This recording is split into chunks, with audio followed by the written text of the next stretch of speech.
Chandrayaan orbit में पहुंच चुका है, पार्किंग ऑर्बिट पहुंच चुका है। अब यहां से ऑर्बिट मैनेवरिंग होगी। तुमको लग रहा है कि कुछ नई चीजें सीख रहे हो? भाई आपने न्यूज तो बहुत सुन ली सर, सही बात है, बट कैलकुलेशन इसके पीछे की बहुत होती है हाँ। इंपॉर्टेंट। और ये फैक्ट बहुत अच्छा है, मतलब तुम्हें फॉर्मूला याद करने में कुछ नई चीज नहीं याद कर रहे नहीं हो, मतलब पूरा गेम वही है। ये जो डेटा दिया गया उसमें हमने इसकी 57 वैल्यू वाला। 51.2 ले ली थी, है ना? स्टार्टिंग में वो गलती हो गई उसी की वजह से कैलकुलेशन, यहाँ पे इफेक्ट आ गया। उसकी उसका प्रभाव यहाँ पे पड़ गया। हेलो बच्चों, क्या हाल चाल, कैसे हैं आप लोग? बढ़िया चल रही तैयारी। और आप सभी को पता है कि हम लोग Chandrayaan series number 3rd episode में आ चुके हैं और हमारे साथ हमारे प्यारे आरकेएस सर आ चुके हैं, और जिनके साथ ये सीरीज संभव हो पा रही है। और पूरा चंद्रयान 3 सीरीज मतलब एपिसोड 3 में हम लोग आ चुके हैं और काफी हद तक चीजें हमने आपको बताई हैं। और कल सर हमने एक और चीज डाली है कि चंद्रयान को रैप क्यों करते हैं, अच्छा, उसका रेडिएशन का कैसे हम इफेक्ट करते हैं, तो वो भी एक हमने लेक्चर में डाला है कल, ठीक है। थर्मल रेडिएशन के लेक्चर में। तो वो that is also important point कि चंद्रयान की जो कवरिंग है, कई लोग कंफ्यूज हो जाते हैं कि उसको गोल्ड से लादा गया है, तो सोना नहीं लगाया गया उसके ऊपर। बेसिकली इंसुलेशन है जो प्रोवाइड किए गए, आउटर रेडिएशन अब बाहर रह जाए, अंदर रेडिएशन बाहर ना जाए, तो बेसिकली एक तरीके का इंसुलेशन है जो दिया गया है। और उससे कैसे फायदे मिलते हैं वो हमने एक क्वेश्चन के माध्यम से कराया है बच्चों को कल, और आज उन्हीं क्वेश्चंस को आगे लेके चल रहे हैं सर के साथ। और हम लोग 3rd फेज में आ चुके हैं, जब हमारा चंद्रयान ऑर्बिट में पहुंच चुका है, पार्किंग ऑर्बिट पहुंच चुका है। अब यहां से ऑर्बिट मैनेवरिंग होगी, मतलब वो अपनी अपोजी को बढ़ाता जाएगा, पेरिजी को लगभग कांस्टेंट रखते हुए, और धीरे धीरे उसकी पेरिजी कांस्टेंट रहेगी, अपोजी बढ़ती जाएगी। अब ये प्रोसेस कैसे होती है, कितना समय लगता है, और ये चीज एक्चुअली बहुत इंपॉर्टेंट है सर, क्योंकि इस पर क्वेश्चन आना जे एडवांस में भी बहुत रेलिवेंट है, क्योंकि बेसिक क्वेश्चंस हैं, टाइम पीरियड के क्वेश्चंस, केप्लर्स लॉ के क्वेश्चन, ऑर्बिटल मोशन के क्वेश्चन। तो ये क्वेश्चंस आप जो आज करने वाले हो, ये क्वेश्चंस आपको हर एक कॉन्टेक्स्ट में मिल सकते हैं देखने को, चाहे आप किसी की भी तैयारी कर रहे हो। मतलब अगर आप ग्रेविटेशन चैप्टर आपके सिलेबस में है तो ये क्वेश्चन आ सकते हैं। बिल्कुल, मेंस में भी सही है, एडवांस के लिए भी सही है, हाँ, ओलंपियाड के लिए तो सही है, ओलंपियाड में सही है सर। तो शुरू करते हैं आज के लेक्चर को। आज क्या क्या चीजें हैं, तो पहले एक बार जल्दी सर एक बार थोड़ा सा ब्रीफ आप कर दिया जाए। आज हम लोग इसमें आ चुके हैं सेकेंड में, बेसिकली फर्स्ट ब्रीफ वाला हो चुका था।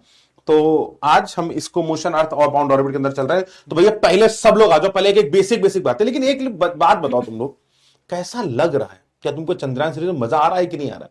तुमको लग रहा है कि कुछ नई चीजें सीख रहे हो? भाई आपने न्यूज तो बहुत सुन ली सर, सही बात है, बट कैलकुलेशन इसके पीछे की बहुत होती है इंपॉर्टेंट, और उसको आपके लेवल पे बनाना, that is again a very important task. कि आपको ऐसा ना हो कि आप, क्योंकि इन सब पे तो सर बहुत हैवी डिफरेंशियल इक्वेशन लग रही, वो इनके से पूछ नहीं सकते हैं, है ना? तो अगर आपके लेवल पे लाके इन सब चीजों को डिफाइन किया जा रहा है, ताकि आप लोग आसानी से क्वेश्चन कर सके, और आपके लिमिटेड सिलेबस के फ्रेमवर्क में वो सारे क्वेश्चन सेट किए गए हैं कि कोई भी question out of the syllabus ना जाए, कोई भी क्वेश्चन डिफरेंशियल इक्वेशन की तरफ ना जाए। तो वहां पर मैं डेटा को आपको डिफाइन किया है। तो इन सभी जगहों पर हमारी एक बेसिक रहता है कि फ्रेमवर्क वही रहे, कि जिसके अंदर आपके क्वेश्चन पूछे जाए, अननेसेसरी का आपको कोई नया फ्रेमवर्क ना, रियल सिचुएशन को तुम फील कर सको। हाँ, इंपॉर्टेंट है, और कैलकुलेशन उसके पॉइंट ऑफ व्यू से बनाएगी। तो देखो, अब यहां से हम लोग चल चुके थे, चंद्रयान घूमता हुआ यहां पर आ चुका है, और यहां से अब अपनी जर्नी शुरू करने वाला है। तो जैसा कि सबको बता दिया गया था कि पहला ऑर्बिट है, हम लोगों ने यहाँ पर आपको पूरा डेटा लिखी हुई है। इसमें जी की वैल्यू हमने कैलकुलेशन के पॉइंट ऑफ व्यू से 7 × 10⁻11 रखी है। अर्थ का जो मास है वो 6 × 10⁻24 रखी है, एक कैलकुलेशन इजी में कन्वर्ट हो सके। ठीक है ना? ये आपकी आसानी के लिए है, राइट? अब आप ये मत करना सर 6.67 हो जाता है वो, तो हम लोगों ने रखा है just for the sake of calculation. तो डेटा को दिमाग में रखना है, ये डेटा आपका चेंज हुआ है। इसमें जो भी डिस्टेंसेस दिए गए हैं सब अर्थ के सरफेस लिए गए हैं। जैसे कि पहला ऑर्बिट रेजिंग मैन्यूवर हुआ था 16 जुलाई 2023 को। इसमें पेरिजी को 200 किलोमीटर रखा गया था और अपोजी को 45,000। इसकी स्टार्टिंग कंडीशन से डिफाइन कर देते हैं कि सबसे पहले जो एस्टैब्लिश हुआ था वो 200 बाई 200 के सर्कुलर ऑर्बिट में गया था। वो हम लोगों ने यहाँ पे भी लिखा हुआ है, यहां से 200 किलोमीटर पे गया है, और वो फिर 200 बाई 200 की ऑर्बिट में घूमा है, राइट? वहां पर भी उसने 2 दिन का समय व्यतीत किया सर, जहां तक मुझे क्लियर है कि तो 2 डेज का समय वहां लगा है। 14 जुलाई को उसको छोड़ा गया था, और 16 जुलाई को इसने पहला ट्रांजिशन 200 बाई 200 की ऑर्बिट से निकल के 200 बाई 45,000 किलोमीटर अपोजी पे गया था। ये ट्रांजिशन इसका 16 जुलाई को हुआ था, सेकंड डे। और एक दिन का टाइम इसमें स्पेंड करने के बाद 17 जुलाई को सेकेंड ऑर्बिट मैन्यूवर हुआ था, जो कि 200 किलोमीटर की पेरेजी से 60,000 किलोमीटर का एपोजी बनाया गया था। यहाँ पे ये 60,000 के लगभग चले गए। तो ये सब सरफेस से हैं, यहां से डिस्टेंस याद रखिएगा। ये डिस्टेंस ये 45K है। ये आप लोग दिमाग में रख लीजिए भाई, पहले जल्दी से लिख लीजिएगा ये सब चीजें। अगर आपके मन में कहीं पर भी कोई डाउट है तो आप इन सब चीजों को, ये 45,000 के से 1000 लिख रहा हूं। दूसरी अपनी लगभग होगी 60K। फिर अपने पास तीसरी ऑर्बिट जो आ रही है इसकी हो जाती है 70K। और फिर इसके बाद जो आपकी फोर्थ ऑर्बिट आती है इसमें ये जाता है, ये हो जाता है 90K। और देन लास्ट जो अपनी ऑर्बिट जाती है ये हो जाती है बेटा अपनी फ्रॉम द सरफेस 150 के 150, 1,50,000 किलोमीटर। तो 1,50,000 किलोमीटर ये डिस्टेंस आपकी है अप टू दिस। टाइम भी उसके हिसाब से बढ़ता गया है, जैसे कि सेकेंड ऑर्बिटिंग मैनवर में 17 जुलाई और 16 में एक दिन का गैप था, लेकिन अगला में करीब ये 4 दिन का गैप लग गया। 17,021 फिर उसके बाद अगले में 4 दिन का गैप है, फिर 4 दिन का गैप है, फिर उसके बाद 2 दिन के गैप के बाद लूनार हाईवे पे आता है 1 अगस्त को। ठीक है, तो ये सारी कैलकुलेशन बेटा सेट की जाती हैं based on the location of the planets and the moon अगर बात करें, और मून की कैलकुलेशन के हिसाब से और इसके ऑर्बिटल कवर करने की दूरी के हिसाब से, समय के हिसाब से इन सब डिस्टेंसेस को, इन सब टाइम को डिफाइन किया जाता है। और क्योंकि इसरो इस समय पर लगातार इसके कनेक्ट में काफी बेहतर तरीके से रहता है, बहुत दूर नहीं गया होता है, तो इसको सेट कर पाना, इसके बेसिक डिस्टेंसों को चेंज कर पाना ज्यादा आसान रहता है। तो ये कंट्रोल में रहता है, तो इसरो यहां से कंट्रोल भी करता रहता है अपने दिस पर्टिकुलर लैंडर मॉड्यूल या प्रोपल्शन मॉड्यूल को, ताकि हमारा पूरा काम आसानी से चलता रहे और हम उस ऑर्बिट में करते रहे। क्योंकि यहाँ पर कुछ माइनर से भी चेंजेस होंगे तो दिक्कत आ सकती है। जो प्लेन भी होता है एक्चुअली में, ये प्लेनर यहाँ पर हम दिखा रहे हैं, लेकिन वो किस प्लेन में है, वो प्लेन जो 3D में है, कितना मुश्किल होगा उस चीज को भी एनालाइज करना, टाइम चाहिए उसको, बहुत टाइम। तो उसके लिए बार बार अपने इसको स्पेस क्राफ्ट को सेट करते रहने से उसको एक आइडिया मिल जाता है कि कब हम उसको सही रास्ते पे लाएं, ताकि तो मतलब ये जो माइनर से कैलकुलेशंस हैं, माइनर से ट्यूकिंग्स इसको बोलते हैं कि ड्यूरिंग द पाथ वो करते रहते हैं, इसलिए वो थोड़ा समय यहाँ पर भी लेते हैं। क्योंकि हमारे पास एनर्जी सोर्सेस हम ज्यादा अप्लाई नहीं करते हैं कि यहाँ से सीधे की तरफ चले, हम मिनिमलिस्टिक एनर्जी सोर्सेस में काम करने की कोशिश करते हैं, तो इसलिए हम जल्दी में फेल होने का भी चांस है। अभी लूनार 25 पे देखा ही कि जल्दी के चक्कर में ही वो सब डिस्टर्ब हो गया, पूरा फेल हो गया। तो ऐसा नहीं है, आराम से करो, तसल्ली से करो, लेकिन बढ़िया करो। ये इंपॉर्टेंट है। तो इसरो तुमको क्या सिखाता है, देखो 2 चीज हमने सिखाई है इससे। पहला, अगर कोई ग्रेविटी की तरह तुमको नीचे खींचे तो उसको अपना रिश्ता बदलने के हिसाब से यूज कर लो, मतलब उसको पॉजिटिव वे में यूज करो। और दूसरा इसको सिखाता है कि जल्दबाजी के चक्कर में फोड़ना नहीं है ना, आराम से करिए, तसल्ली से करिए, लेकिन अच्छा करिए, दैट इज इंपॉर्टेंट थिंग। तो ऐसा आज की एक सेकेंड इसको डेटा को अब दिखा देते हैं, उसके बाद हम लोग क्वेश्चन दिखा देते हैं, फिर आंसर दिखा देते हैं, और फिर हम लोग उसको डिस्कस कर लेते हैं। बिल्कुल ठीक है। तो आज इसके ऊपर के जो पहला क्वेश्चन है, in the planned circular orbit find approximate speed of the spacecraft. ये सर्कुलर ऑर्बिट थी, ये 200 किलोमीटर की थी बेटा। ये मैं यहां लिख देता हूं ताकि कंफ्यूजन, और ये 200 किलोमीटर फ्रॉम द सरफेस है। तो और अर्थ की रेडियस में 6400 किलोमीटर है। तो करस्पॉन्डिंगली इसमें हमने अर्थ का रेडियस 6000 किलोमीटर कैलकुलेशन के पॉइंट ऑफ व्यू से ले रखी है। यहाँ पे होगा 6000 किलोमीटर ये। अच्छा, ओके, ठीक है, कंप्रेशन में। हाँ, ठीक है। तो हम लोगों ने इसमें थोड़ा सा चेंज किया, 6400 की बजाय 6000 किलोमीटर, क्या कि आपकी कैलकुलेशन इजी हो जाए, कॉम्प्लिकेशन ना जाए जल्दी, क्योंकि कंसेप्ट समझाना ज्यादा इंपॉर्टेंट है। कैलकुलेशन तो तुम कर ही रहे हो, है ना। तो कैलकुलेशन के हिसाब से हम लोगों ने इसको चेंज किया गया। तो बेसिकली पहला क्वेश्चन आपके पास आ चुका है। In the planned circular orbit find approximate speed of spacecraft. कितनी स्पीड होगी, थोड़ा सा टाइम भी दे देते हैं। In the planned circular orbit spacecraft stay for 2 days. Find the approximate number of revolution around the earth in 2 days. कितना revolution होगा उसके अंदर, ये आपसे पूछा गया है, सर्कुलर ऑर्बिट के अंदर कितने होंगे, तो वो आपको वहां पर डिफाइन करना है। मतलब that will be very important, क्योंकि आपको टाइम पीरियड पता होगा, आई थिंक सो।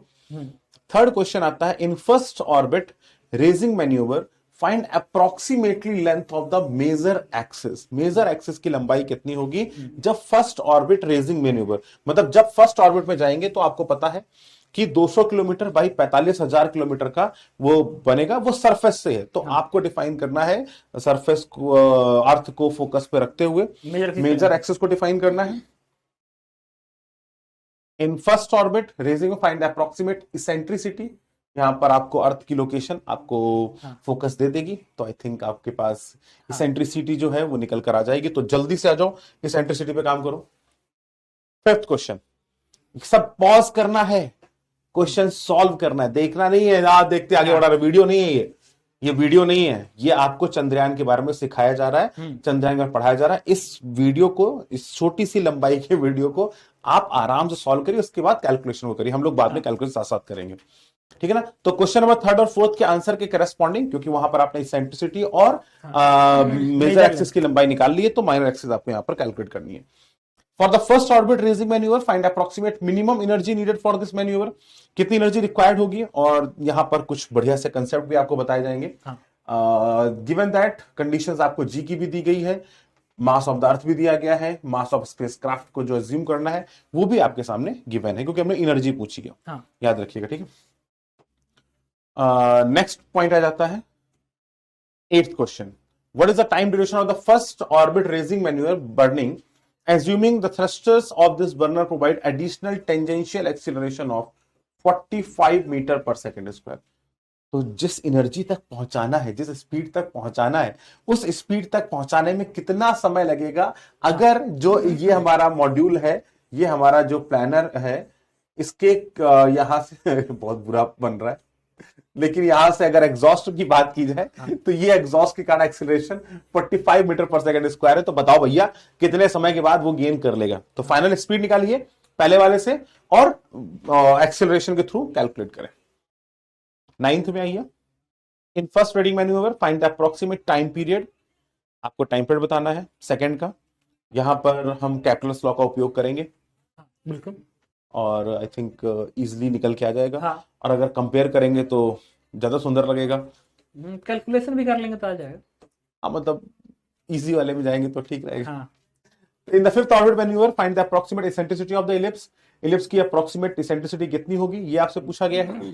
तो इसमें क्या किया गया सर ना, जो बीच के जो पार्ट थे, फर्स्ट ऑर्बिटिंग रेजिंग मैन्यूवर का हमने देख लिया पूरा प्रॉपर, उसके बाद second orbit, third orbit manoeuvre, ये सब वैसे ही होगा सिमिलरली। इसीलिए बाकी के दूसरा तीसरा चौथा छोड़ के एक ही बार पांचवें हम आ गए कि पांचवें मैनूवर पे क्या हो रहा है, इसको हम देखें। प्रोसेस सेम रहेगी, डिस्टेंस बढ़ाने की एनर्जी उसी रेशियो में बढ़ रही होंगी, जिस रेशियो में आपको जी की वैल्यूज बढ़ रही हैं। तो हमने बार बार सेम कैलकुलेशन नहीं कराई है, सिर्फ आपको फर्स्ट ऑर्बिट मैन्यूवर की कराई है, फिर हम सीधे फिफ्थ पे पहुंच रहे हैं। तो यहाँ पे हम डायरेक्टली फिफ्थ पर आए।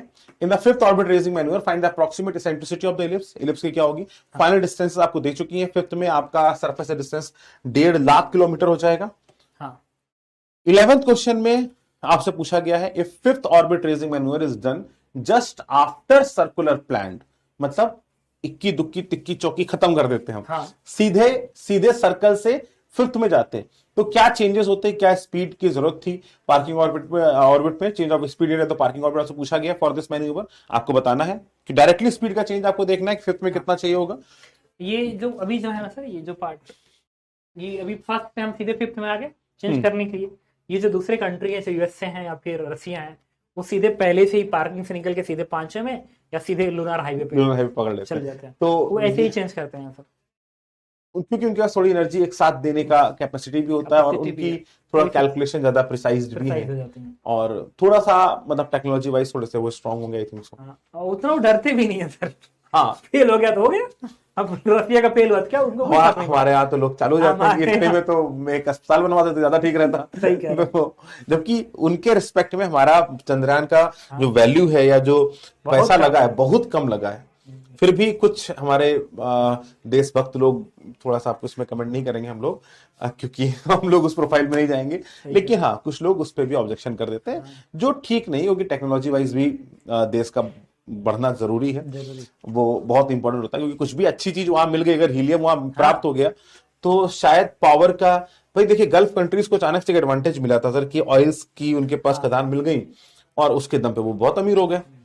तो सिमिलरली अगर हमारे पास भी कुछ ऐसी चीजें मिलती हैं या हम कुछ ऐसा एक्सप्लोर कर देते हैं, टेक्नोलॉजी के लिए वो लोग मेहनत करके वहां पहुंचे हैं, उसका यूज आप किसी दूसरे जगह पे भी तो कर सकते हैं, देश के सेफ्टी के पर्पस ही किया जा सकता है। ठीक है, अभी कर ही रहे हैं सर, कितने सारे सैटेलाइट के ऊपर हम लोगों ने अपने खुद के इंस्टॉल कर दिए हैं। इसरो सिर्फ और सिर्फ इंडिया के सैटेलाइट नहीं भेज रहा है, अब बहुत सारे कंट्रीज के सैटेलाइट इसरो भेज रहा है जिनको ऊपर भिजवाना है। तो इसरो का contribution in terms of money gathering भी बहुत बड़े इंपॉर्टेंट हो चुका है।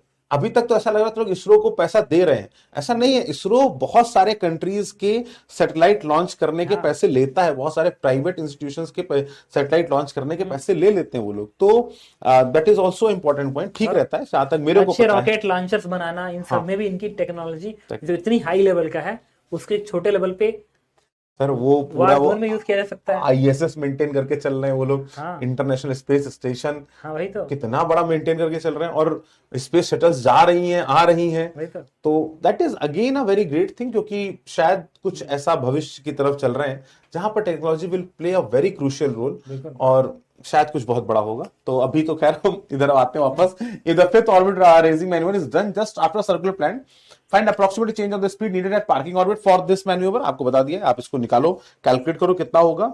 जीरो से सीधे, मतलब सर्कल से सीधे के सीधे फिफ्थ पे आ रहे हैं। What is the net speed just after fifth orbit raising manoeuvre burning at parking? मतलब फिफ्थ ऑर्बिट रेजिंग मैन्यूवर के बाद स्पीड कितनी हो जाती है? अच्छा, ये बर्निंग वाला पॉइंट थोड़ा सा थोड़ा सा ना, fifth orbit raising manoeuvre, what is the net speed, underline word है, what is the net speed just after the fifth orbit raising manoeuvre burning burning at the parking.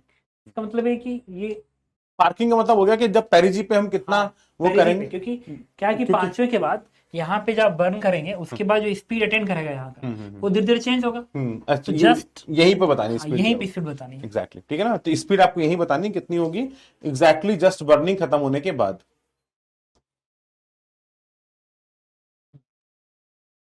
हाँ सर, ये था पहले, ये तो बता दिया था। ये तो बता दिया। और अब आगे 13th पे, 30 फिफ्थ में find the approximate time period, कितना टाइम पीरियड होगा ये आपको बताना है। Mass of the earth is given and these are the answers. I think आज का सेशन बहुत सिंपल और बहुत हाँ। अच्छा है, और वेरी रेलिवेंट फॉर बिल्कुल। JEE and JEE mains and advance, for all other examination जिसमें भी ग्रेविटेशन सिलेबस में होगा, हाँ। उन सभी के लिए बहुत इंपॉर्टेंट है, क्योंकि यहाँ पर कैलकुलेशन बहुत ज्यादा नहीं है, नो डिफरेंशियल्स आर हियर, हाँ, it is a very simple understanding of the motion, वो यहाँ पर डिफाइन किया गया, और आप कैसे अपने कैप्लर्स लॉ को यूज करते हुए यहाँ पे काम करोगे और किस तरीके से आपकी चीजें होंगी, वो उस पर ही चैलेंजेस हैं सारे के सारे। तो ऐसा कुछ खास और इसमें मैथमेटिक्स जितने भी आंसर्स आएंगे वो सब नियरेस्ट होंगे। नियरेस्ट होंगे। Nearest डेटा इस तरीके से सेट किया गया है कि you will get the exact feeling कि कैसे काम हो रहा है। हाँ। ठीक है ना, तो डेटा सेटिंग भी बहुत इंपॉर्टेंट है।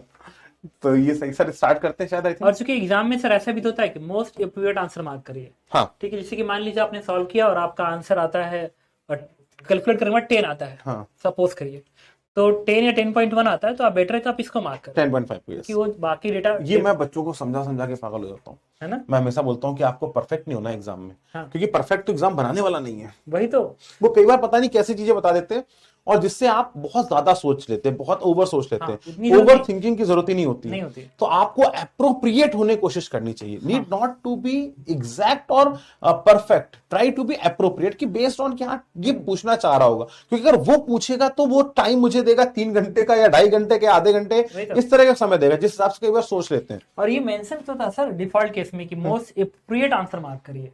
और जेई मेन तो सर, ये तो जेई मेन तो अप्रोप्रिएशन के नाम पे तो क्या ही कर देगा, वही मतलब तो, उसमें उसके लिए तो आपको तो मानना ही पड़ेगा, मानना ही जो भी पड़ेगा। है।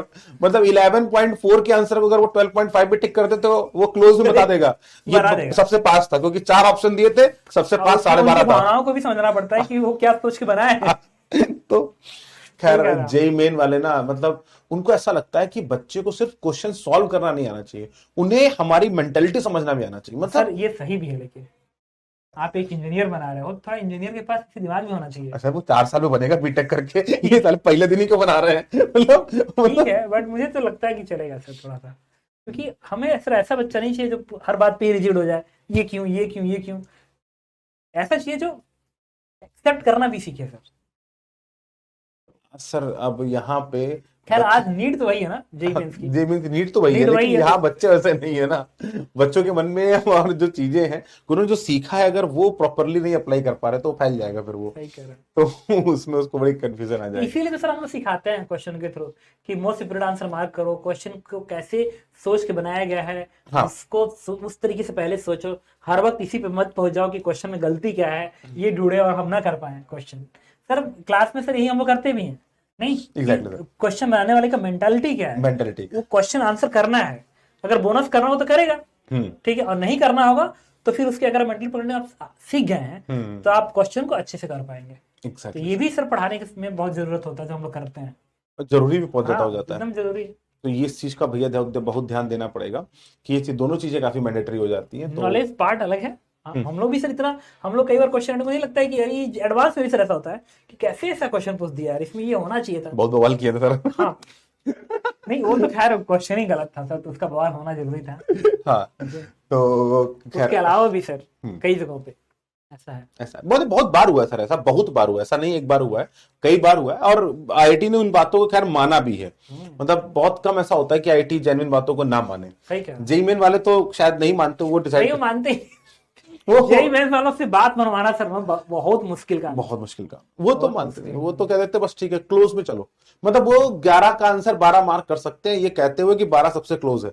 मैं एक यही चीज बोल, वो कुछ भी कर सकते हैं, तो हमें अप्रोप्रिएट होना पड़ेगा वहां पे ना, ये बहुत important है। एडवांस में भी सर 100% नहीं मानते हैं, वो भी जब उनको लगता है कि मेरे पास कोई ऑप्शन नहीं है वो तब वो मतलब वो मानते हैं। ट्राई करते हैं ना एक्सप्लेन करने का, अब हम ही नहीं कर पा रहे तो क्या करें, तब मानते हैं। जेईई मेन वाले कहते हैं हम एक्सप्लेन नहीं करेंगे, मान वो सीधे कहते हैं no means no, no means no, बस that is all from my side. अभी इसी बार तो क्वेश्चन आया था कि फोकस लेंथ इन लिक्विड, तो इरोडो में लिखा हुआ म्यू बाई एफ, हाँ हाँ और एनसीईआरटी लिखा 1 बाई एफ, और अच्छे स्टैंडर्ड किताब में म्यू बाई एफ लिखा, मैं भाई अपने हर जगह पे लेकिन जेईई मेंस ने कोई चेंज नहीं किया, 1 बाई एफ करके आंसर दिया, 1 बाई एफ रिलेटिव करके आंसर दिया सर।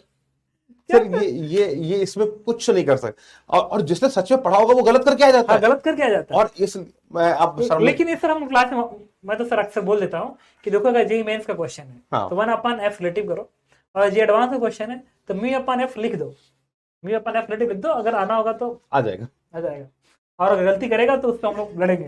हाँ थोड़ा सा इनकलाब कर लेंगे। और ये और बहुत जेन्युइन सी बात है और स्टैंडर्ड प्रैक्टिस है, बट अब सही कह रहा है। ठीक है कोई इशू नहीं है, अपन चलते हैं। In the planned circular orbit find the approximate speed of the spacecraft, spacecraft की अप्रोक्सीमेट स्पीड कितनी होगी ये आपसे पूछा गया है, तो जल्दी से बना लेते हैं एक छोटा सा डायग्राम। और यहां पर ये पार्किंग ऑर्बिट में हमारे सेंटर से करीब 62 की दूरी हो जाएगी। हाँ 6200 की दूरी से हो जाएगा, ये 6200 की डिस्टेंस हो भाई साहब। यहां पर ये अपना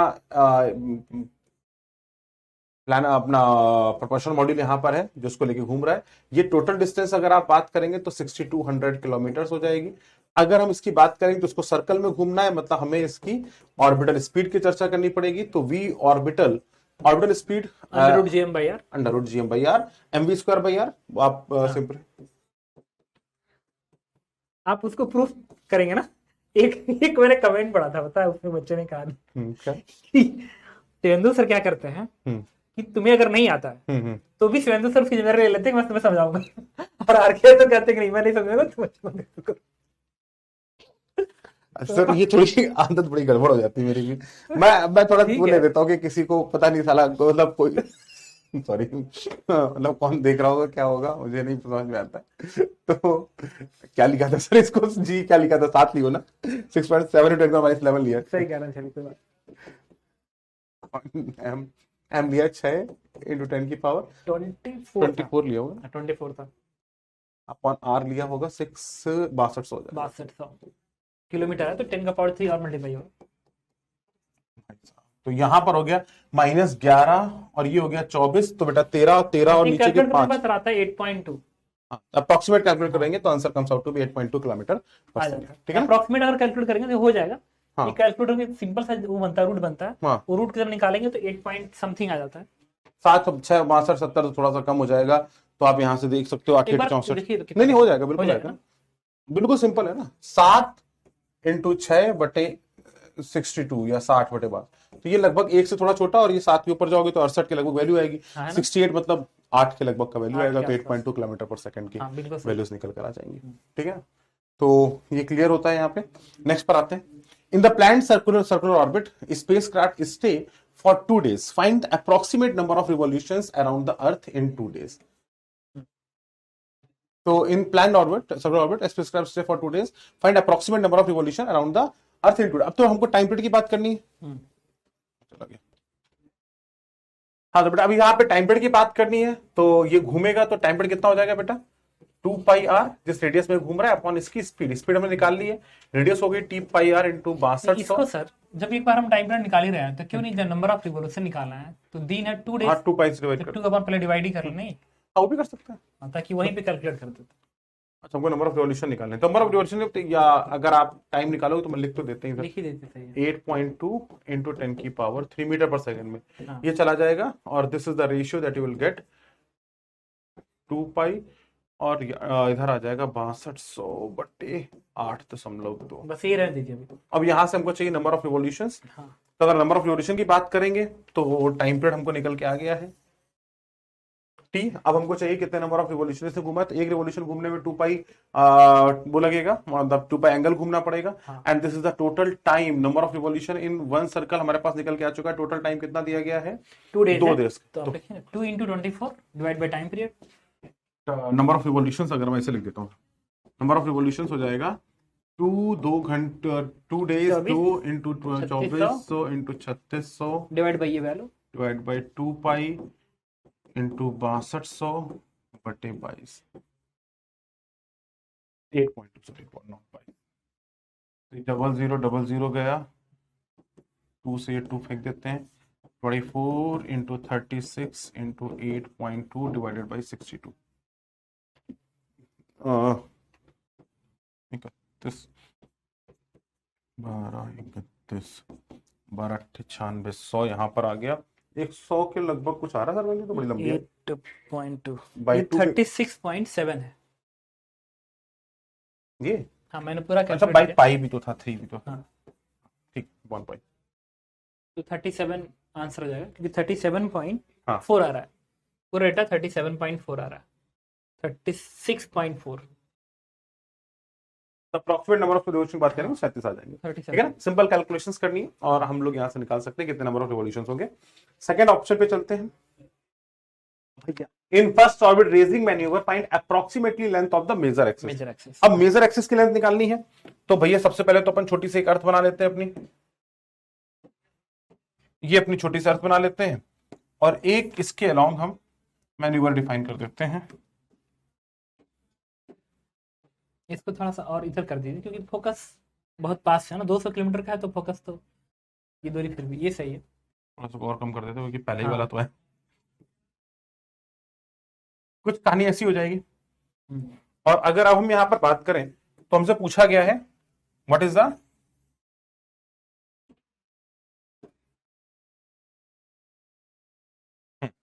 ये हमें चाहिए ना, इसको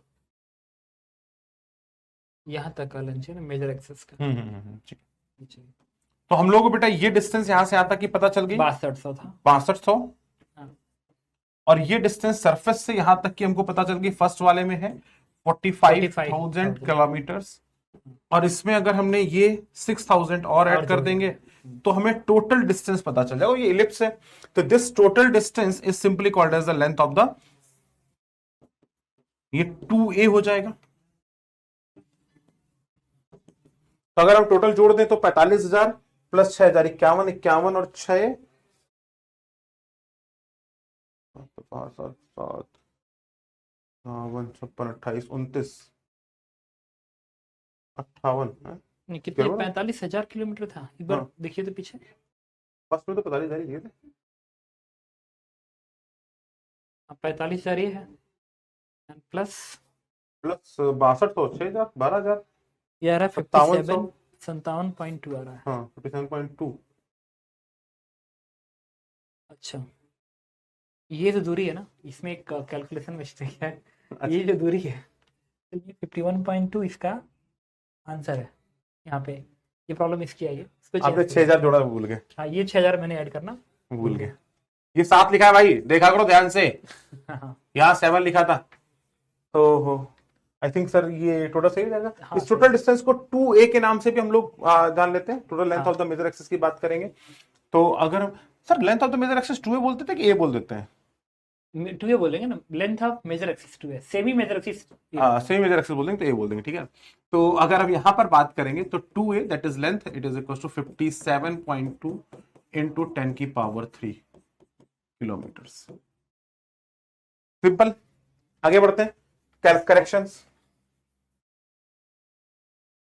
इन द फर्स्ट ऑर्डर मैंने फाइंड द अप्रोक्सीमेट इसेंट्रिसिटी। अब इसेंट्रिसिटी की बात करनी है तो इसेंट्रिसिटी आपको पता है, फोकस की बात करेंगे तो यहां पर ये अपना इलिप्स हो गया, इसके सेंटर पे हमारी एक अर्थ हो गई, अर्थ इसके फोकस पे रहती है, याद रखिएगा अर्थ हमेशा इसके फोकस पे रहेगी।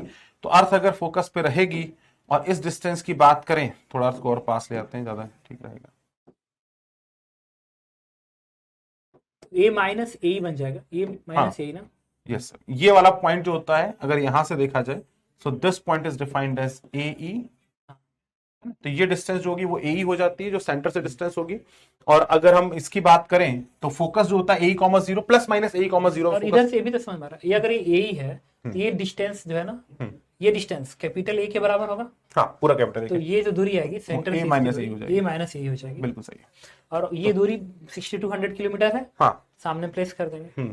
तो आप कैसे भी लिखना चाहें लिख सकते हैं, 6200 को आप लिख सकते हैं ए माइनस ए, और ए की वैल्यू कितनी होगी आपके पास 5757.2 डिवाइडेड बाई 2 इंटू 10 की power 3 kilometre into 1 minus E equal to 6200 हो जाएगा। यहाँ पर 6.2 आ जाएगा, 62 दूनी कर देंगे जाके, तो 12.4 divided by 5.72 it is equal to 1 minus e. E बराबर हो जाएगा 1 माइनस 0.2। इधर आएगा, इधर सिर्फ निगेटिव में आ रही था, नहीं आएगी, नेगेटिव में 6200 1000 0.2। ये पूरी 0.2 की वैल्यू आती है, इसको इधर भेजने के बाद ये 0.2। अच्छा ये टाइम का, हाँ ठीक है, तो 1 माइनस ई बनेगा, ये बनेगा 124 1.24 होगा, ये 0.2 आ जाएगा, इसे डिवाइड करेंगे। हाँ, ई बराबर आ जाएगा 0.8। एक मैंने एक डेसिमल कर दिया था, तो ये आ जाएगा 0.8। This is the perfect one. अच्छा, अभी देखिए पहले प्रीवियस क्वेश्चन में हमने एक ये डेटा ऐड नहीं किया था, फिर भी इसेंट्रिसिटी अप्रोक्सीमेट 0.8 आ ही गई। ठीक है, अच्छा वो मैच कर गए, वो मैच कर गया, जबकि कायदे से उसको मैच नहीं करना था।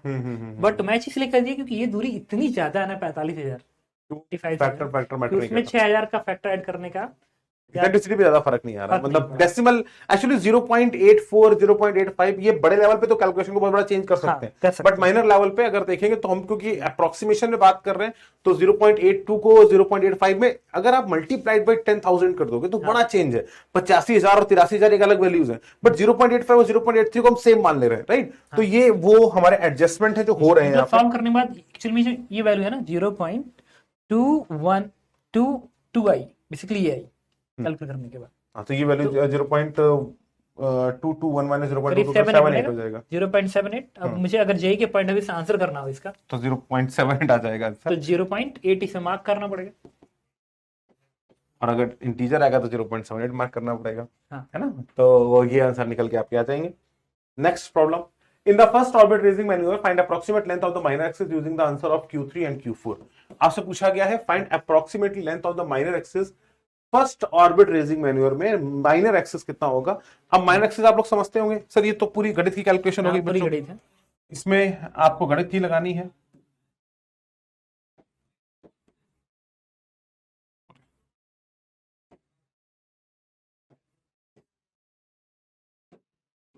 एक बार सीधा हो जा भाई।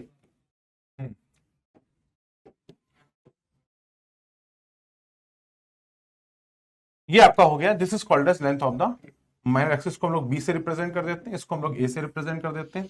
इसेंट्रिसिटी हमको पता है, दैट इज इस बी और ए में डायरेक्ट फॉर्मूला होता है मैथ का सर, हाँ। बी का स्क्वायर इक्वल्स टू ए का स्क्वायर ब्रैकेट में 1 माइनस ई का स्क्वायर, बस दैट इज ए पता है, ई पता है, प्लेस करेंगे तो बी की वैल्यू एग्जैक्ट। इसमें आ तो अगर हम यहाँ पर वैल्यू पुट कर दो भाई जल्दी से फटाफट, ए की वैल्यू अपने पास आ चुकी है 57.2 बटे 2 गुणे 10 की power 3 into 1 minus E square करोगे तो 0.8 का स्क्वायर 0.64 हो जाएगा।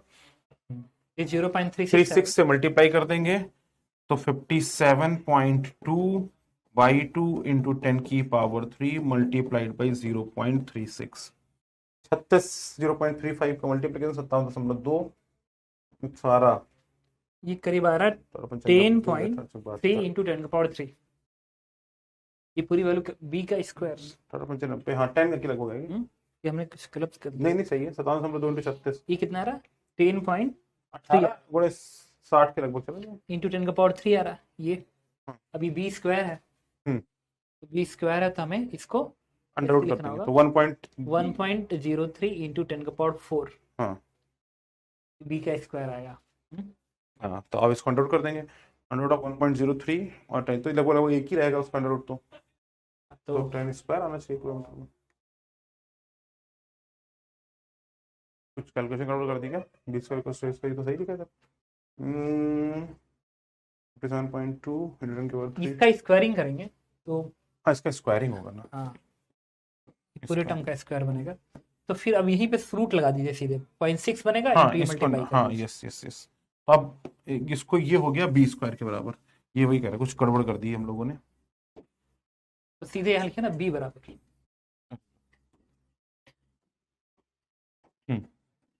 ये हो गया बी स्क्वायर के बराबर और इस टर्म को यहाँ पे हम हटा रहे हैं और तो यहाँ पर हमारे पास आ जाएगा बी बराबर ए मतलब जो हमारे पास ये वैल्यू आ गई 57.2 अपॉन 2 इंटू 10 की power 3 multiplied by under root of 0.36 जो 0.6 हो जाएगा। वैल्यू मल्टीप्लाई करते हैं 0.6 की 17.16 इंटू 10 का पावर 3 वैल्यू इतनी आ रही है। कौन सा तो ठीक है 17.16 गुणे 10 की पावर 3 ये आ गई आपका किलोमीटर। 17.6 ये आ जाएगा थर्ड पार्ट में आंसर। परफेक्ट है 57.2 0.3 ठीक है। अब कैलकुलेशन बहुत मुश्किल नहीं है सर, अगर इसका आंसर करना हो तो अप्रोक्सीमेट आंसर अगर आप रफ कैलकुलेशन भी करते हैं तो भी इसमें आप पहुंच जाएंगे। बिल्कुल सर 0.6 का यहाँ पे मल्टीप्लाई 0.3 हो जाएगा 3 का गुणा कर दीजिए 57.2 में 3 का गुणा करना है तो कुछ है नहीं 17.2 सीधे सीधे आएगा 57 गुणे 3। तो आई थिंक तुम लोग तेज हो मैथ्स में तो तेज हो यार सही बात कैलकुलेशन तो कर ही लोगे। नेक्स्ट पे जल्दी से अब बोला गया for the first orbit raising manoeuvre find approximate minimum energy needed for this manoeuvre using answer of question number 3 given that g बराबर 7 मास of the earth is given this and mass of the spacecraft आपको दे दिया गया। अब first orbit का raising manoeuvre है तो sir यहाँ थोड़ा एनर्जी के बारे में बच्चों को समझा दिया जाए हल्का सा माइनर बेसिस पे बता देते हैं ताकि इनको थोड़ा सा आइडिया लग जाए।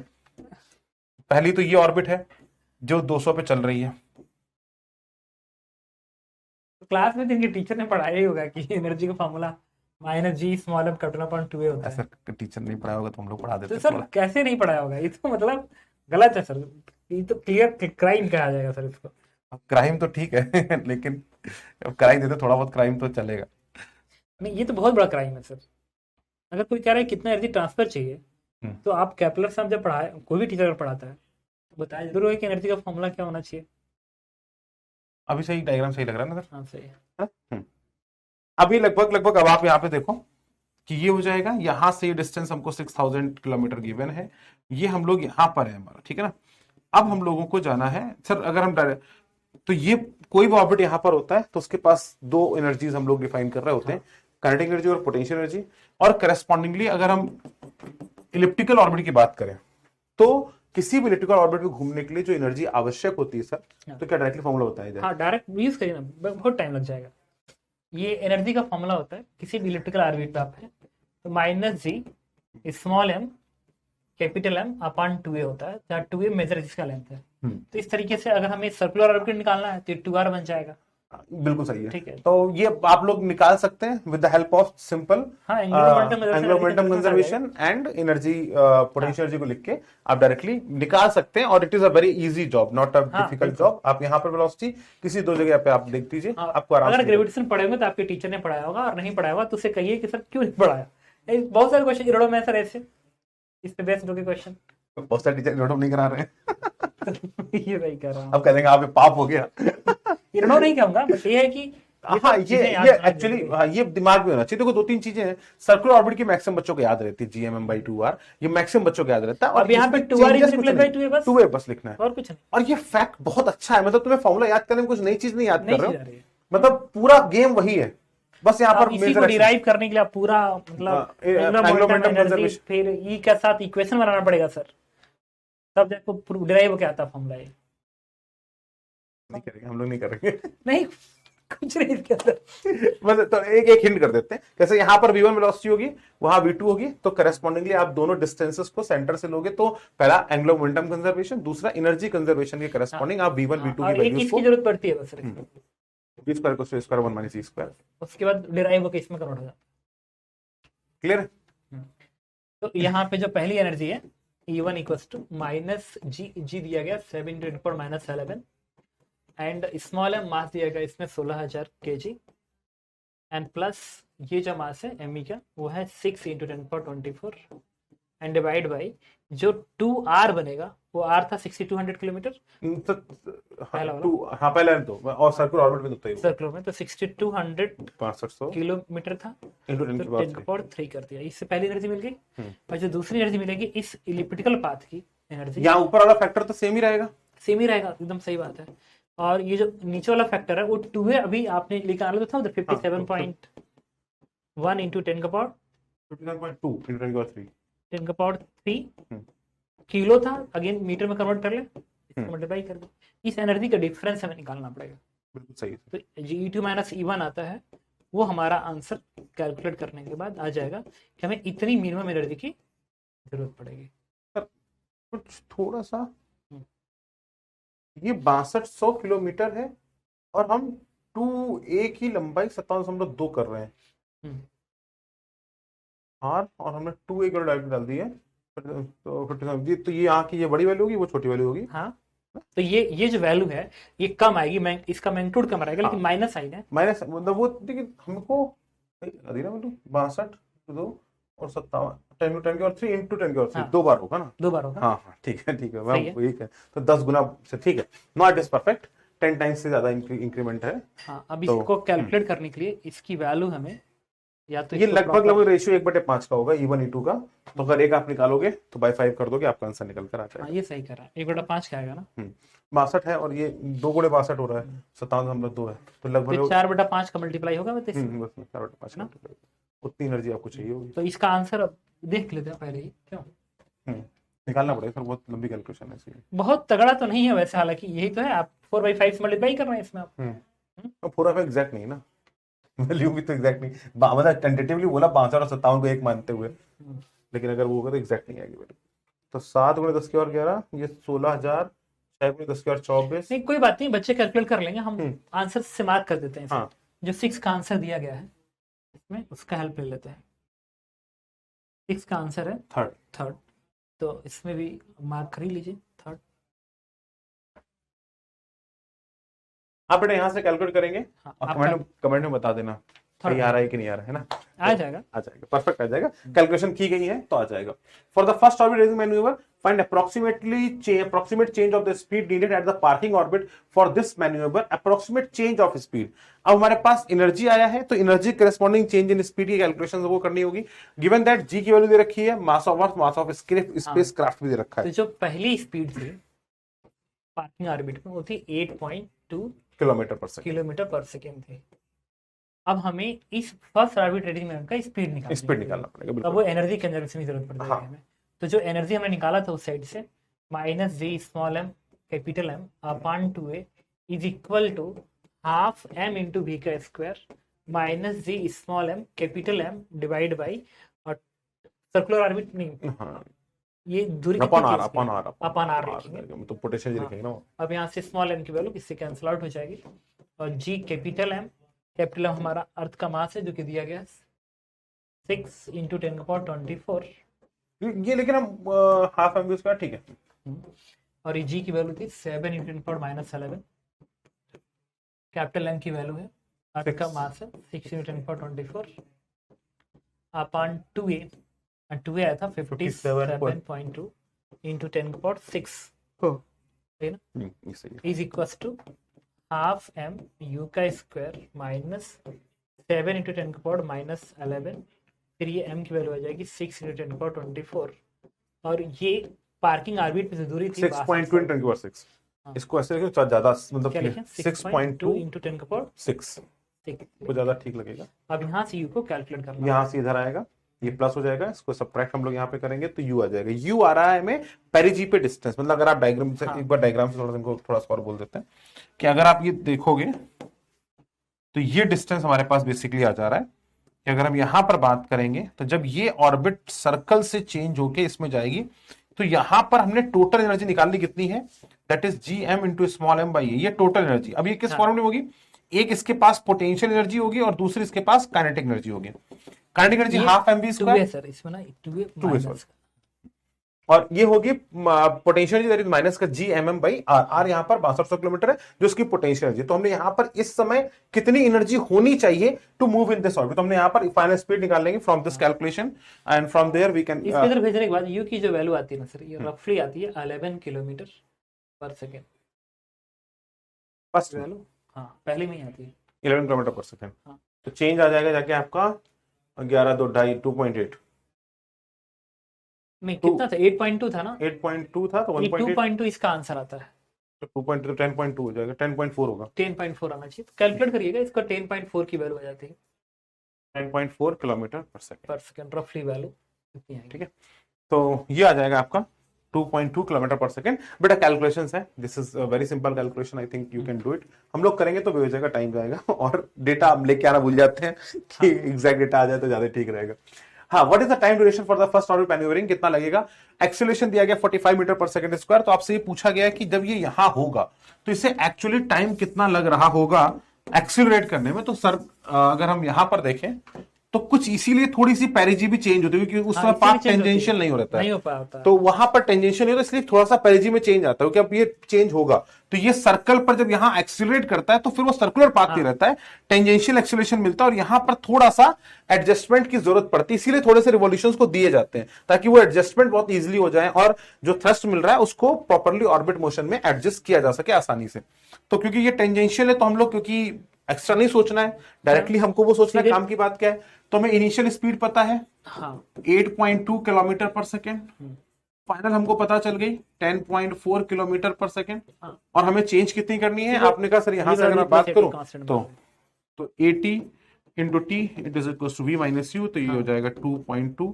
तो टी बराबर हो जाएगा 2.2 इंटू 10 की पावर 3 डिवाइड बाई 4.5 45 से डिवाइड कर देंगे तो फ्रॉम हियर 2.25 होता ज्यादा अच्छा रहता।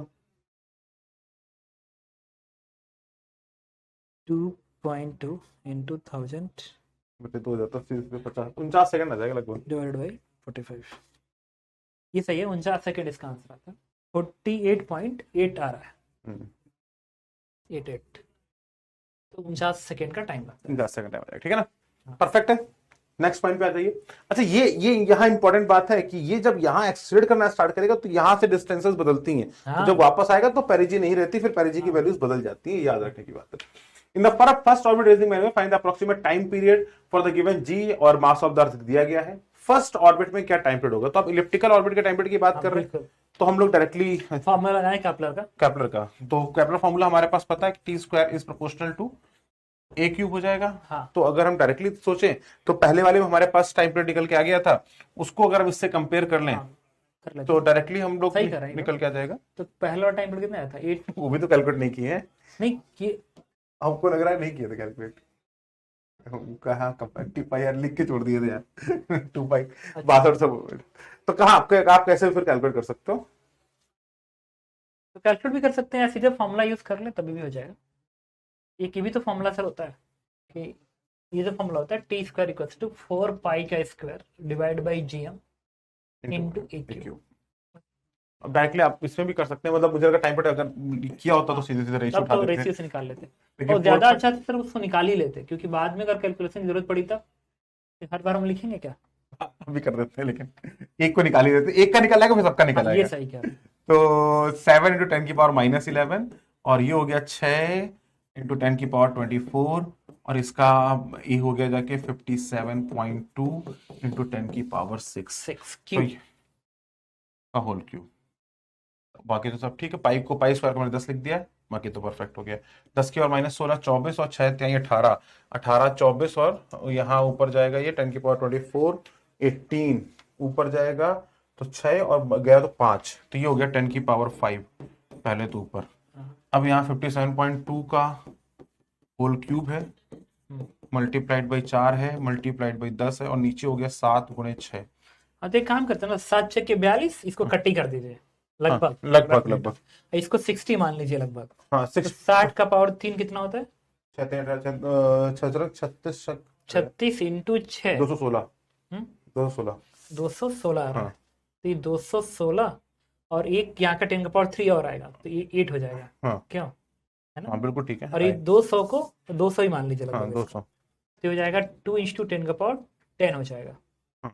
ठीक है, तो वहां से जो टाइम पीरियड आएगा ये टू √2, बटे 10 की पावर 10 तो √2 का मतलब 1.2 × 10⁻5 इतना सेकेंड आएगा। सेकंड आएगा, बटे 3600 कर दीजिए। अपन 3600 कर देते हैं। पहले 3600 कर देते ज्यादा ठीक रहता हमको लग रहा है, सही कह रहे हैं। लेकिन ठीक है यहाँ पे भी कर देंगे। तो 10 के तो 1.2 12,000, 1/3/36, 12 3 36,000 बटे 3, मतलब 33.33 घंटा। और 33। जब कौन नहीं मैच करिए। अच्छा ये हमने गलती कर दिया, एक क्यों है ना, हम्म। ये तो 2 था। हाँ, डिवाइड 8 और करना पड़ेगा। डिवाइड बाई 8 और करना 8 पड़ेगा हर और जगह, करना पड़ेगा। मल्टीप्लाई बाई 8 नहीं, हर जगह बिल्कुल करना पड़ेगा।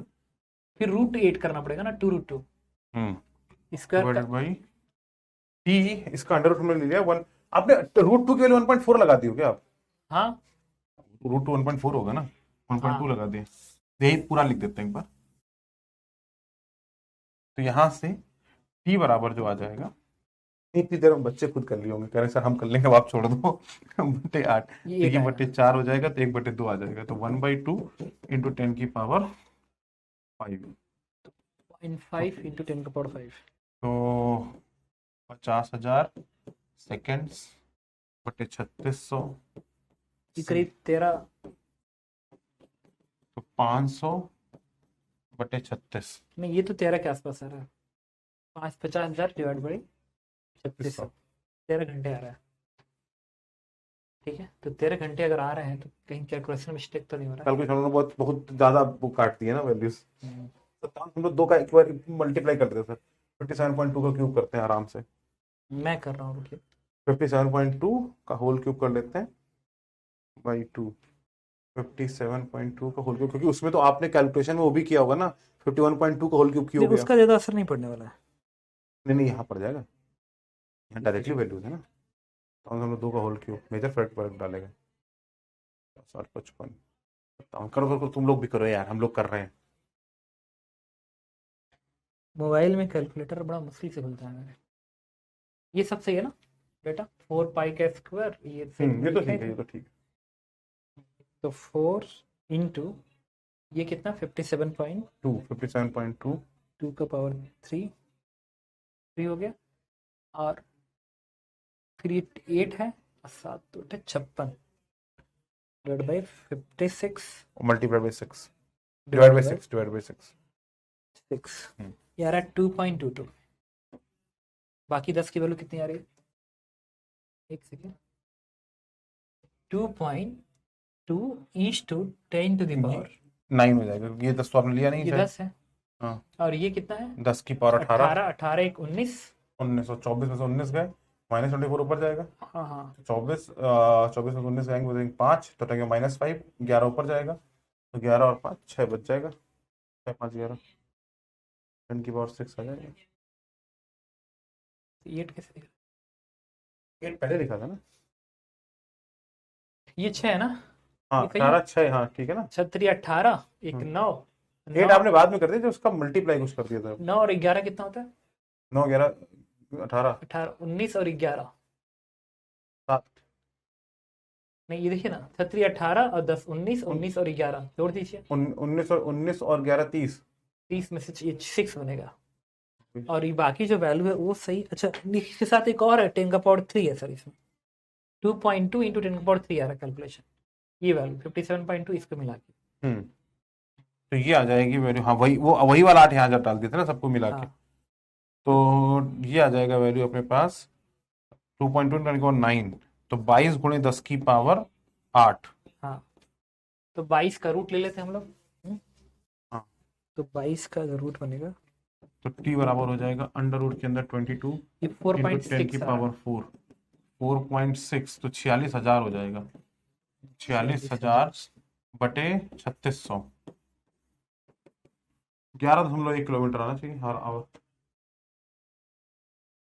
ठीक है, 12 आर के आसपास है, ये सही है। 11.1 9 का थर्ड, हाँ सही है। ठीक है, ठीक है। ये पूरी कैलकुलेट करने के बाद वैल्यू आ रही है 12.7। ठीक है, कोई बात नहीं। अगर मोस्ट पीरियड आंसर मार्क करना हो तो हम थर्ड मार्क करेंगे, क्योंकि वही पास में, बाकी डेटा तो बहुत दूर है। इसमें बेटा कैलकुलेशन याद रखिएगा, ये 11 इसको आप लिखिएगा 12.7 आवर। क्यों हुई कैलकुलेशन मिस्टेक? क्योंकि हमने पहले ये जो डेटा दिया गया उसमें हमने इसकी वैल्यू 51.2 ले ली थी, है ना, स्टार्टिंग में वो गलती हो गई कैलकुलेशन, उसकी उसका प्रभाव यहाँ पे पड़ गया, इसलिए 12.7 आ रहा है। बाकी आप लोग आराम से कैलकुलेट कर सकते हो। नेक्स्ट पॉइंट पर आते हैं। इसकी सेंट्रिसिटी निकालनी है फिफ्थ रेजिंग ऑर्बिट की, raising manoeuvre, find the approximate eccentricity. अब जल्दी से अगर हम यहाँ पर सोचें तो रेजिंग ऑर्बिट बहुत बड़ी हो चुकी है अब, और यहाँ पर अपनी अर्थ, यहाँ फोकस अभी भी वही है, फोकस अभी वही है, डिस्टेंसेस सेम है। अगर आप बात करेंगे तो ये 1.5 लाख किलोमीटर हो गई। अगर आपको ये 1.5 लाख किलोमीटर है, तो अगर हम यहाँ से बात करें तो हमारे पास टोटल डिस्टेंस की अगर हम बात करेंगे, क्योंकि हमको इसेंट्रिसिटी पूछा गया है, तो नाउ वी कैन सिंपली से कि सर देखो टोटल ए कितना हो जाएगा, टोटल मेजर एक्सिस की डिस्टेंस अगर यहां से यहां तक की काउंट करेंगे तो हो जाएगा 2a, it is equals to 1.5 lakh plus plus हो जाएगा 6000 प्लस 6200, तो ये आपके पास हो जाएगा 1,62,000 किलोमीटर, 1,62,200 किलोमीटर। ये आपके पास आ गई ए की वैल्यू, और यहां से आप ए की वैल्यू यहाँ से कितनी आएगी, ए डिवाइड कर देंगे तो ए बराबर हो जाएगा 81100 किलोमीटर, 81,100 किलोमीटर। और ये वैल्यू जो है हमारे पास अगेन ए माइनस ए था 6200, ये अगेन हो जाएगा ए इंटू 1 माइनस ए, तो 6200 बटे 81,100, 62 बटे 811 करो सर जरा, 6200 डिवाइड बाई 8 811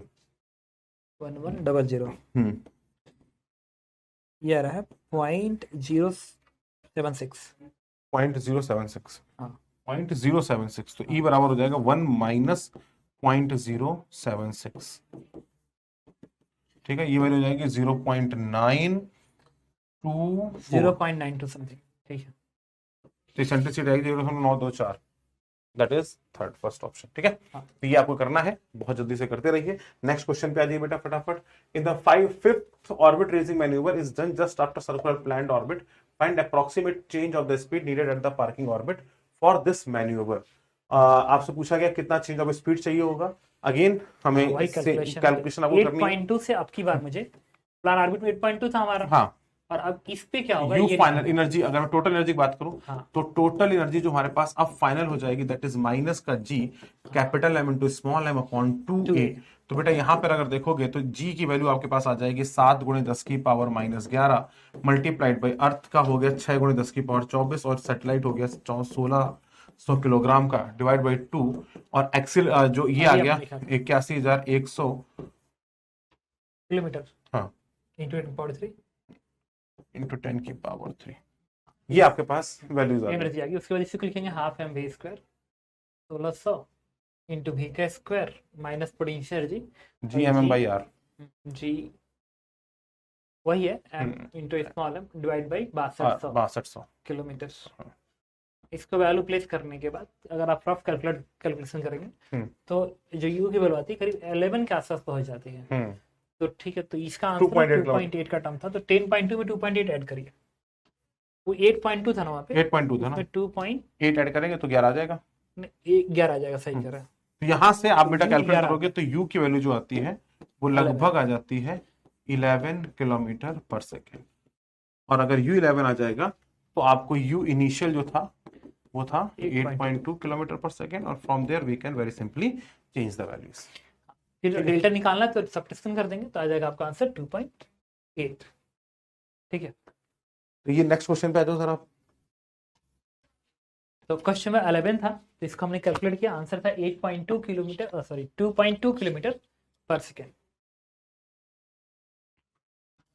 ठीक है। इसके बाद हम लोग सॉल्व करते हैं क्वेश्चन नंबर 12। अभी 2 क्वेश्चन और बचा, सर की क्लास थी तो सर को जाना पड़ गया। What is the net speed just after the fifth orbit raising maneuver burning at the parkings? ठीक है, तो कितना स्पीड होगा फिफ्थ बर्निंग के बाद, उसकी नेट स्पीड कितनी होगी। तो अभी आपने कैलकुलेट किया कि 11 किलोमीटर पर सेकेंड आ रहा है, ठीक है, तो वही स्पीड हो जाएगी। It's answer is fourth part. तो क्वेश्चन नंबर 12 का आंसर है 4। अब आते हैं अंतिम क्वेश्चन, क्वेश्चन नंबर 13। कह रहा है in fifth orbit raising manoeuvre find the approximate time period given that zero और इतना and mass of earth is this one, कितना इसका टाइम पीरियड्स होगा। मतलब ये जो ऑर्बिट मैनूवर है पांचवा, ये अब यहाँ से यहाँ तक जाने में, ये पूरा एक चक्कर लगाने में कितना टाइम लगेगा, हमें ये कैलकुलेट करना है, इसे कैलकुलेट करना है। तो क्या करेंगे हम लोग, अब टाइम पीरियड का फॉर्मूला यूज करेंगे और उसमें वैल्यू प्रेस करके उसको सेकेंड में कन्वर्ट कर देंगे और आवर्स में निकाल लेंगे। तो जो टाइम पीरियड का स्क्वायर है इट इज 4 पाई का स्क्वायर, 4 पाई का स्क्वायर अपॉन जी, जी था 7 × 10⁻11, एम था अर्थ का मास 6 × 10⁻24 इंटू ए क्यू। और ये इस बार जो ए आया था, जैसा कि अभी हमने कैलकुलेट किया था कि ए की जो वैल्यू थी वो थी 8100 इंटू 10⁻3, 8100 इंटू 10⁻3, 8100 इंटू 10⁻3 ये था। क्यों कर देंगे, अब यहाँ से इसको सॉल्व करेंगे। जैसे इसको आप कैलकुलेट करते हो ना, तो इसकी जो वैल्यू आती है, अब चूंकि कैलकुलेट करके सेकेंड में आएगा, उस सेकेंड को आप किस में कन्वर्ट कर लीजिए, आर्स में कन्वर्ट कर लीजिए। जब आप इसको आर में कन्वर्ट करेंगे तो जैसा इसका आंसर है 13 का 1 60 आवर्स आता है यहाँ से, इट इज रफली 60 आवर्स, जो कि देख रहे हैं करीब 2.5 दिन का टाइम लगेगा इस पूरे एक राउंड की जर्नी में। तो आप देख सकते हैं कि जितना भी ये डेटा दिया गया है यहाँ पे, ये दिया गया है, देखिए 4th ऑर्बिट में 25th को लग रहा है और 29th को ये 5वां ऑर्बिट मैनूवर हो रहा है और 29th के बाद 1 अगस्त, करीब 2.5 दिन का लगा टाइम। ठीक है, उसके बाद लूनार हाईवे पे चला। इसका मतलब क्लियर है कि जब यहाँ पे 5वें ऑर्बिट पे गया होगा हमारा स्पेसक्राफ्ट, तो इसमें अभी एक ही चक्कर लगाया होगा, क्योंकि ये करीब 2.5 दिन का फर्क है 29 से 1 अगस्त के बीच में 2.5 और कितना दिन है, करीब 2 दिन के आसपास का अंतर दिख रहा है, 29 30। और जुलाई कितने दिन का होता है, जनवरी फरवरी मार्च अप्रैल मई जून जुलाई, जुलाई 31 दिन का होता 31 का होता है। तो 29 को निकला तो 30 31 2 दिन का टाइम लगा, फर्स्ट को लग गया। इसका मतलब कंफर्म है कि जो हमारा स्पेस क्राफ्ट है वो जो इस 5वां ऑर्बिट में 2 दिन, मतलब जैसे यहाँ पे बर्निंग किया और इस पे एक चक्कर लगाया और जैसे यहाँ पाया, इसको लूनार हाईवे पे भेज दिया गया होगा। ठीक है, जबकि बाकी कुछ ऑर्बिट्स के अंदर हो सकता है कि उसने टाइम लिया हो, क्योंकि अगर इसमें 2.5 दिन लग रहा है तो बाकी ऑर्बिट्स में उतने दिन नहीं लगे हैं। आप देख सकते हैं यहाँ पे हमने कैलकुलेट किया इसका टाइम पीरियड, ये है देखो, प्लान ऑर्बिट में 37 2 दिन रहा था, 37 डेज लगे थे, चक्कर लगा था। तो आप देख सकते हैं यहाँ पे कि जो प्लान ऑर्बिट है, ये सर्कुलर ऑर्बिट यहाँ का, इस प्लान सर्कुलर ऑर्बिट में 37 टाइम्स धरती की चारों तरफ घूम गया था, जबकि इस 5वें मैनूवर में वो एक ही चक्कर लगाया है और लूनार हाईवे पे चला गया। ठीक है, और भी हमने कैलकुलेट किया था कुछ डेटा, देखिए जो अगला हमने टाइम पीरियड निकाला था इसमें, ये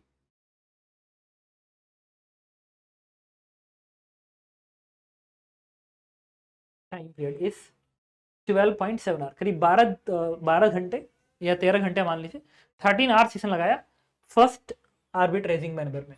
और फर्स्ट में अगर कितना दिन का टाइम उसने लिया, फर्स्ट में जिसने टाइम लगाया और 16 और सेकेंड के लिए 17, एक ही दिन, मतलब समझ सकते हो 13 26, करीब एक चक्कर लगाया हो या 2 चक्कर लगाया, 2 चक्कर, मतलब ये जो है यहाँ पे वो करीब 2 चक्कर लगाया होगा, एक चक्कर ऐसे और एक चक्कर ऐसे, उसके बाद उसको अगले ऑर्बिट के लिए भेज दिया गया होगा। ठीक है, क्योंकि इतना इतना उसको टाइम भी चाहिए ताकि वो अपने ऑर्बिट को क्लियर कर सकें, कि कैलकुलेशन कर सकें उसकी स्टेबिलिटी का, प्लस क्योंकि हमने प्लेनर सॉल्व किया है सारे क्वेश्चन, 3D में क्या होता है कि उस प्लेन का एक एंगल होता है, उस एंगल पे भी उसको चेंज कर सकें, उसकी भी जरूरत होती है, उसका प्रॉपर कैलकुलेशन हो सके, उसका टाइम मिल सके, इसलिए ऐसा होता है। ठीक है, तो आपने देखा कि हमने earth orbit, motion in earth bound orbit में 5 मैनूवर के विषय में देखा और डेटा को कैलकुलेट किया और ये कैसे किए गए थे। ठीक है, और इससे हमें आइडिया भी मिला कि जो टाइम लग रहा है, टाइम क्यों लग रहा है और किस ऑर्बिट में कितना दिन घूम रहा है, ये सब चीज़ें भी हमने प्रॉपर कैलकुलेट किया, इसेंट्रिसिटी निकाली। और ये क्वेश्चन भी बहुत ही ज़्यादा इंपॉर्टेंट्स है for JEE advance as well as JEE mains भी बहुत ज़रूरी है, क्योंकि आजकल मेंस में भी ऐसे क्वेश्चन आ जाते हैं। 2 साल पहले तो ऐसा क्वेश्चन आ ही चुका है और ओलंपियाड के लिए भी बहुत ही अच्छा क्वेश्चन है। Okay, thank you.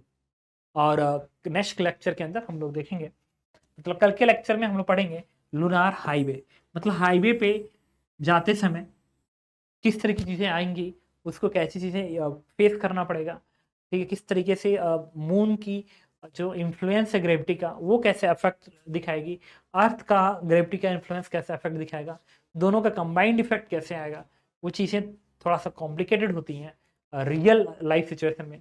हमने थोड़ा उसको अप्रॉक्सीमेट बना दिया है ताकि आप चीज़ों को अच्छे से हैंडल कर सकें। Okay, thank you.